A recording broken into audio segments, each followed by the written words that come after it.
Bonjour, Samantha Schirman. Bonjour. Vous êtes naturopathe à Souffelweyersheim. Oui, tout à fait. Pouvez-vous nous dire en quoi consiste la naturopathie, s'il vous plaît? Alors, la naturopathie est l'ensemble des techniques de bien-être qui permettent d'appréhender l'individu dans sa globalité. En ce sens, je suis naturopathe holistique. Ça veut dire que je vais m'intéresser à la totalité de la personne qui est en face de moi. Vous savez que nous sommes donc un corps, bien évidemment, mais également des pensées, c'est ce qu'on appelle la psyché humaine, mais nous sommes aussi des émotions, puisque vous savez que les émotions ont un impact très important dans les symptômes que nous ressentons donc dans notre corps. Et en dernier lieu, nous nous intéressons à ce que j'appellerais la spiritualité au sens large. En effet, j'ai des consultants ou des consultantes dans mon cabinet qui me disent « je ne comprends pas, tout va bien dans ma vie et pourtant je ne me sens pas à ma place, il y a quelque chose qui cloche en moi ». Voilà, et donc c'est en cela que je m'intéresse donc du coup à ce que j'appellerais la spiritualité des gens. Donc vous voyez, la naturopathie holistique est donc une technique qui nous permet en fait d'aller appréhender l'ensemble donc de toutes ces composantes. Puisque ce qui est intéressant quand on va entreprendre une démarche avec un naturopathe, c'est que le naturopathe va s'intéresser aux causes des symptômes, pas le symptôme en lui-même, puisque le symptôme est très bien pris en charge par la médecine classique, mais nous allons plutôt nous intéresser au terrain, à l'hygiène de vie, à l'environnement de la personne. Voilà, tout cela, c'est donc le terrain de la personne et donc ce que nous appelons donc les causes. Et moi, c'est ça qui m'intéresse donc dans le cadre de mon activité. Merci pour la précision, c'est très intéressant. Euh, euh, Quand je regarde sur votre carte de visite, vous mentionnez l'iridologie. Alors ça, c'est un mot que je ne connais pas. Est-ce que vous pouvez nous donner des détails sur l'iridologie, s'il vous plaît? Oui, tout à fait. Donc, je suis formée en iridologie. Ça veut dire donc que vous connaissez la réflexologie plantaire, peut-être? Oui, bah oui, parce que ça concerne les pieds, on va dire. Oui, tout à fait. Et donc la réflexologie plantaire, c'est donc vous trouvez l'ensemble de toutes les terminaisons nerveuses des organes. Et ben c'est exactement la même chose. Et donc moi j'ai un iridoscope. Donc un iridoscope c'est un microscope. Donc je vais prendre les yeux en photo, ce qui va me permettre d'avoir une belle vue de l'iris, qui est donc la partie colorée de l'œil. Et donc, grâce à ma cartographie, je vais pouvoir voir donc, du coup, quels sont les organes qui sont en baisse de vitalité ou ceux qui fonctionnent très bien, etc. Et donc, comme moi, je suis spécialisée notamment en troubles digestifs, donc je vais m'intéresser à regarder comment fonctionne l'estomac, comment fonctionnent les intestins, le foie, bien évidemment les reins, qui sont donc un organe de sortie de toxines, mais aussi par exemple les poumons, vous voyez. Donc c'est pour moi une technique de bilan très importante. Elle me permet donc de voir vraiment voilà, comment va la personne, puisque en fait l'iridologie, quand on regarde l'iris, ce n'est pas de l'instantané, c'est le résultat en fait de toute sa vie en fait qu'on voit dans l'iris.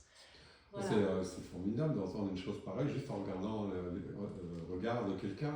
C'est quelque chose qui est inconnu. Hein. Tout à fait. Ben, je vous avoue que les gens, quand ils sont dans mon cabinet et que je leur prends leurs yeux en photo et que je leur montre à quoi leur iris ressemble vraiment de façon agrandie, grâce à cette formidable loupe, ils sont assez surpris en fait. C'est un grand moment toujours. C'est un peu le moment clé de mon rendez-vous. Oui, je peux l'entendre. Oui, tout à fait. Merci. Alors, en regardant sur votre carte de visite, je vois plein d'aspects. Donc, vous avez évoqué là dans la réponse la réflexologie plantaire et des terminaisons de chaque organe. Est-ce qu'on peut en savoir un petit peu plus justement par rapport à la réflexologie plantaire? Oui, tout à fait. Donc, parmi mes pratiques, donc, je propose la réflexologie plantaire que j'aime personnellement beaucoup. Pourquoi? Parce que justement, on va appréhender à la fois, donc, comme je disais précédemment, tout ce qui est la terminaison nerveuse des organes, mais également, on va s'intéresser à relancer la circulation lymphatique, puisque la lymphe permet l'élimination des déchets. On va également s'intéresser à réactiver donc, la circulation sanguine et puis à apaiser le système nerveux, puisque je pense que vous n'êtes pas sans savoir qu'en ce moment les gens sont très tendus, avec une émotion à fleur de peau, et donc calmer le système nerveux en utilisant la réflexologie plantaire, c'est assez formidable et c'est très efficace. Hier, j'avais par exemple une dame qui est venue me voir pour la première fois parce que avec beaucoup de crises d'angoisse, une incapacité à gérer les émotions, et donc on lui avait parlé voilà, de ma pratique de réflexologue plantaire, et donc elle était venue spécifiquement pour ça. Et donc en œuvrant sur les pieds, j'ai vu du coup, parce que le pied gauche c'est l'émotionnel, hein, donc et on voyait que son pied gauche était très très chargé en émotions. Voilà, donc ça c'était vraiment très intéressant parce que sans connaître la personne, vous arrivez déjà à savoir beaucoup de choses sur elle. Voilà. Super. Alors, parmi les autres rubriques que vous avez sur carte de visite, les bols tibétains. Oui. Alors là, bon, un bol, d'accord, tout le monde sait ce que c'est. Tibétain, on se doute d'où il vient, mais à quoi ça peut servir concrètement? Alors, les bols tibétains, c'est assez formidable. J'ai été formée pendant mon école de naturopathie, et le bol tibétain, du coup, émet des ondes, et ces vibrations vont permettre en fait de déplacer les liquides qui sont à l'intérieur de nous, hein, puisque vous savez que nous sommes essentiellement composés d'eau, et donc les vibrations émises par le bol tibétain vont permettre en fait de calmer le système nerveux, mais également, je dirais même, d'aller débloquer certains nœuds énergétiques à l'intérieur de nous. D'accord. Et donc ça, bol tibétain, quand vous en utilisez un, ça peut durer combien de temps? Alors moi, j'utilise 7 bols tibétains que je vais du coup parsemer tout autour et sur la personne, hein, qui est allongée donc, sur ma table de soins. Et donc, vous avez le plus gros bol qui va au pied, jusqu'au bol le plus aigu, qui a un son extrêmement cristallin, que l'on pose juste au niveau là, de la tête, de ce qu'on appelle le chakra coronal, et qui permet en fait voilà, d'être comme accompagné. En fait, on est comme dans une sorte de cloche, c'est comme une cathédrale de son, et je sais que les gens sont extrêmement surpris lors du soin, donc qui dure à peu près 1 heure. D'accord. Alors, qu'est-ce qu'on peut citer dans vos spécialités qu'on ne connaît pas? Donc, je vois la gestion du stress, la problématique émotionnelle, la problématique physique, peut-être Oui. La problématique physique. Alors moi, je voudrais d'abord parler de la gestion émotionnelle, qui me paraît extrêmement importante. Pourquoi? Parce qu'aujourd'hui, on se rend compte que bon nombre de symptômes physiques sont essentiellement dus à des émotions refoulées.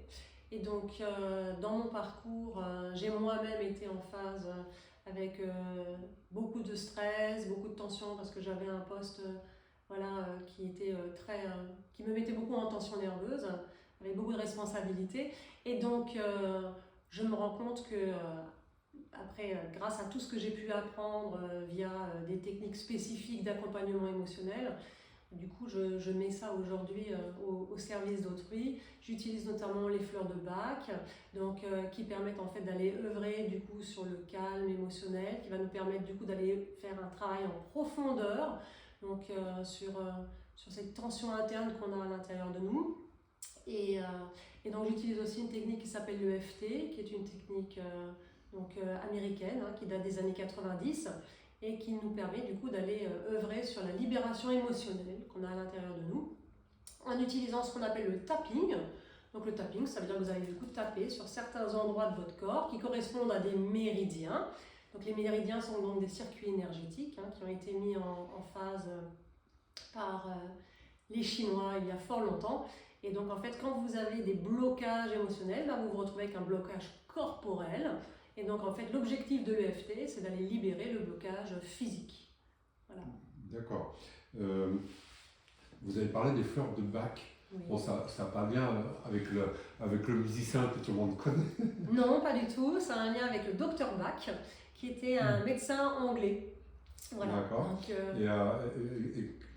fleurs de Bach, donc qu'est-ce qui a fait que ce docteur utilise les fleurs? Enfin, comment ça se pratique ça va? En fait, ce médecin était très malade et on lui avait donné très peu de chances de survie. Et donc il s'est dit, il faut que je trouve une solution par moi-même. Donc il a commencé à s'intéresser aux fleurs et à se rendre compte que chaque fleur avait un lien avec une émotion particulière en fonction de la manière dont elle se construisait.